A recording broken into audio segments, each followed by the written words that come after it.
Hi, Spikes. I'm here, enjoying some winter sunshine here, late in the afternoon in our Mediterranean office.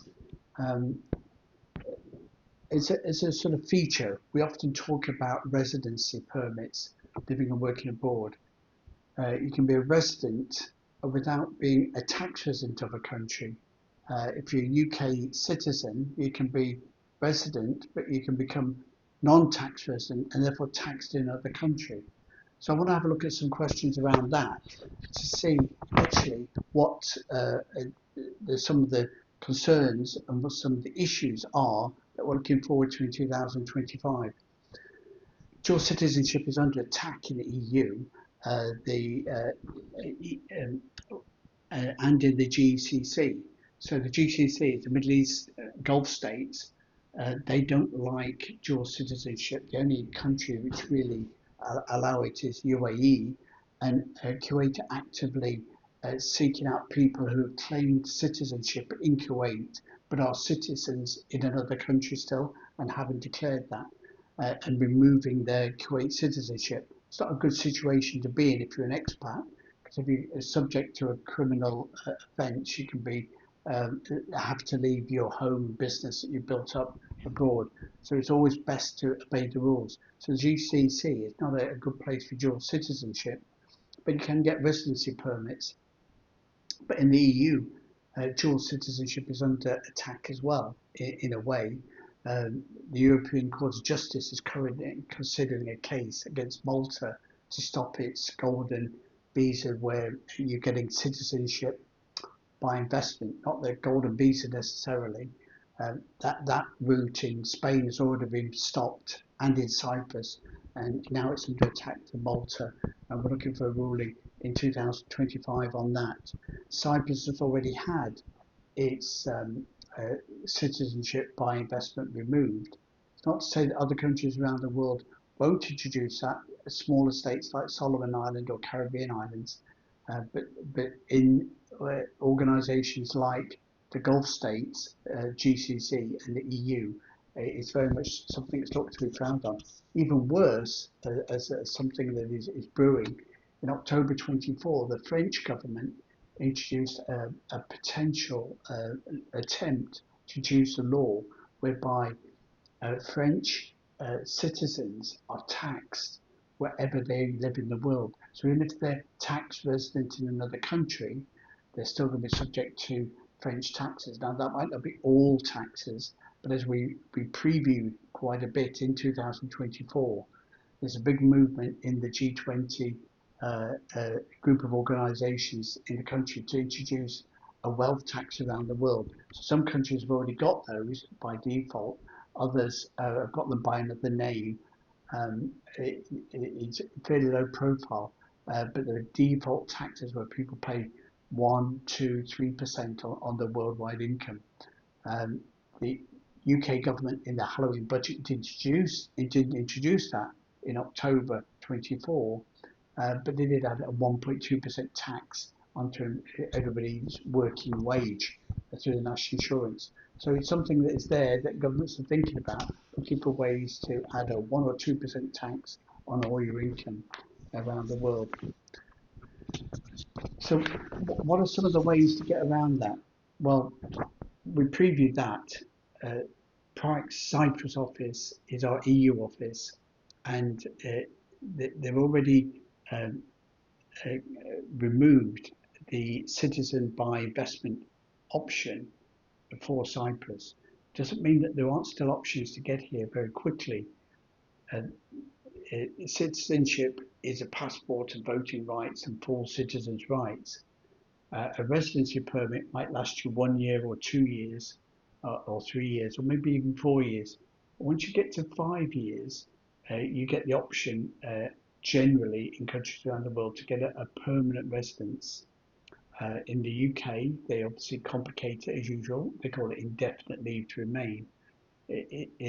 Non-settled status in EU times, settled and non-settled status in EU time. So in effect, it's a permanent residence. A permanent resident has all the rights of a citizen without the passport, without the votes. Now, if you're an expat living and working abroad, with the business, with the family, with the holiday home, with investment, this may actually suit you just very, very well. And you then don't have to get drawn into the citizenship debate, the dual citizenship option. There's already countries in the EU that don't allow dual citizenship, like Austria and Germany. So if it became a thing in the wider world, then it could be a compromise. But you don't need to go down the dual citizenship route if you get the permanent residency route.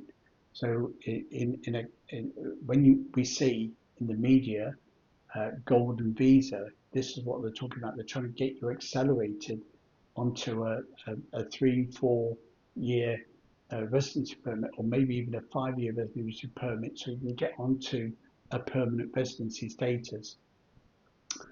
If we focus down on Cyprus, what that means is that you can buy citizen.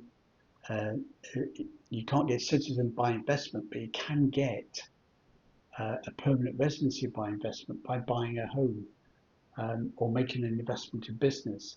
Um, that money's got to be tied up in the country. So either you buy a property for 300,000 or more, or you put the money on deposit in the business that you're running as capital reserve.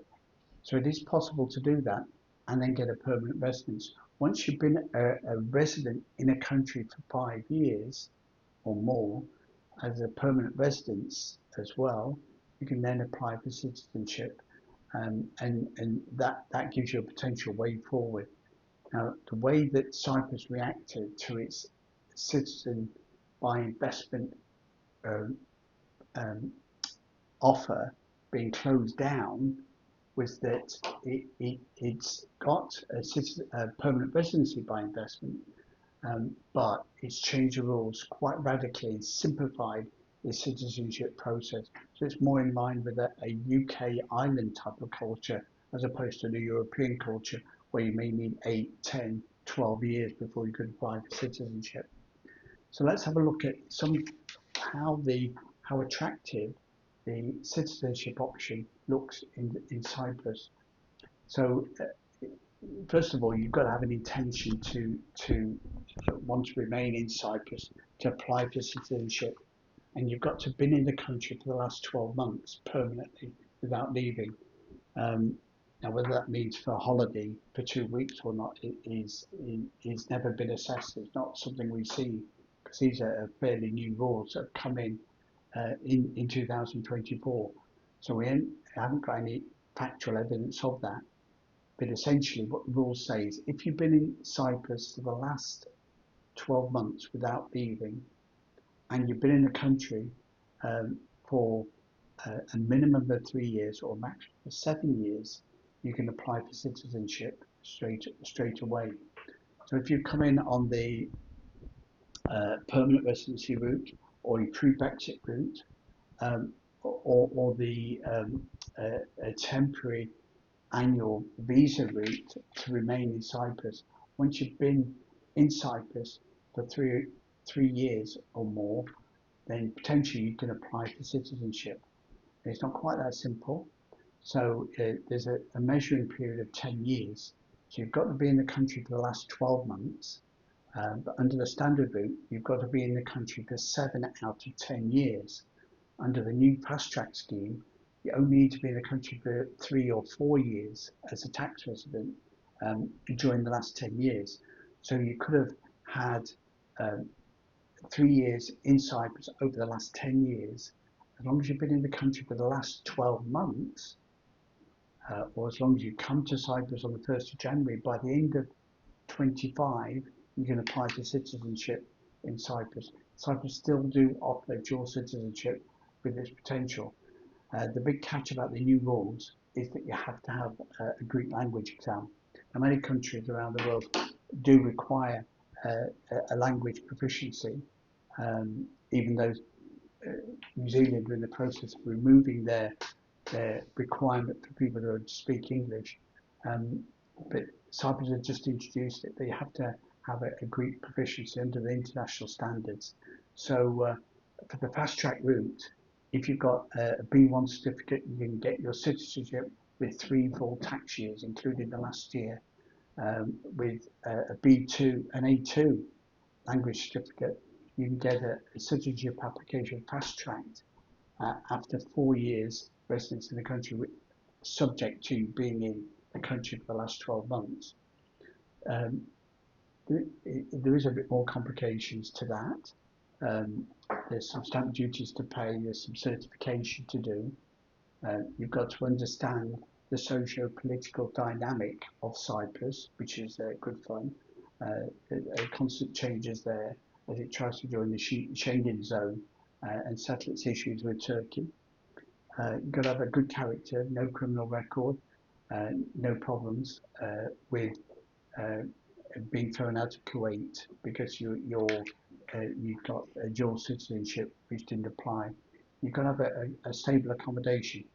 So if you buy accommodation in Cyprus, well, that's one thing. If you keep the utility bill in your name, that helps you. But even so, you need to have a minimum of habitacy. But you only need to rent property in your name for the ideally for 12-month period, but at least for 6 months. And obviously, when you're applying for citizenship, you've got to be in the country for the last 12 months, and the application is going to be processed in the following year. So in effect, you've got to be there for 2 years. You've got to have sufficient income and funds and capital. But in Cyprus, that just means you need to have a stable income. And the minimum income for earnings in Cyprus is around 1,400 a year. So it's 1,100 a month per person in the family. Obviously, if there's 2 of you, that's going to be double. Not quite double, but each member of the family that you want to apply for citizenship has to meet the criteria. So the more family, the more income you're going to need. But basically, for one, just over €1,000 a month is sufficient income, as long as you improve that with a stable income, even if that income is abroad, even if that income is from your own business. And then with that application being verified with all your documents, that should be processed within 8 months. Now, why would you come to Cyprus? Well, they've got some fixed rate flat rate taxes already, and they've got a bit of a wealth tax already. But for non-dom expats, i.e. anybody that is moving to Cyprus that's a brand new citizen, even if they're applying for citizenship or permanent residence, still considered to be non-domiciled. And that means that they've got up to 17 years of paying 0% tax on dividends, 0% tax on interest, unlimited years paying 5% flat rate tax on pensions, and not paying certain taxes, income tax on overseas income that's not remitted. So a contractor based in Cyprus as a tax resident can earn a lot of money abroad, not remitted to Cyprus, and not pay income tax on that income, only paying it on dividends and interest that's being received. So it can be a very low-cost, tax-efficient way to live for your business, for your domicile, for your non-domicile status, for your tax residency, or for your business residency. If you incorporate a business in Cyprus to operate from, that gives you a 12.5% corporation tax, which is half the rate in the UK. So there's big opportunities. So let's summarise. If you've got a connection with Cyprus and you've been in the country for 3 years over the last 10 years, then potentially you could apply for citizenship by the end of 2025. You've got to be in the country continuously for a year, but if you want to get that citizenship, then there's a fast track route without you having to invest massively. Yes, you may have to put money on deposit in your company if it's a Cyprus company, or you may have to buy a property or rent a property, but that is the offer. If you want to be a tax resident in a country, you've got to have somewhere to live. Therefore, you've got to have accommodation. And if that's a parent or a family friend, you can share that accommodation. That is feasible as well. So there's lots of different ways around it. And at Pride, we've been helping expats living and working abroad in the EU, in the Middle East, for 20 years. Contact us at pridepartnership.com, and we can give you help and guidance on residency, tax residency, um, residency by investment, and citizenship by investment around Europe and around the world. Thanks a lot for listening. We'll see you next time.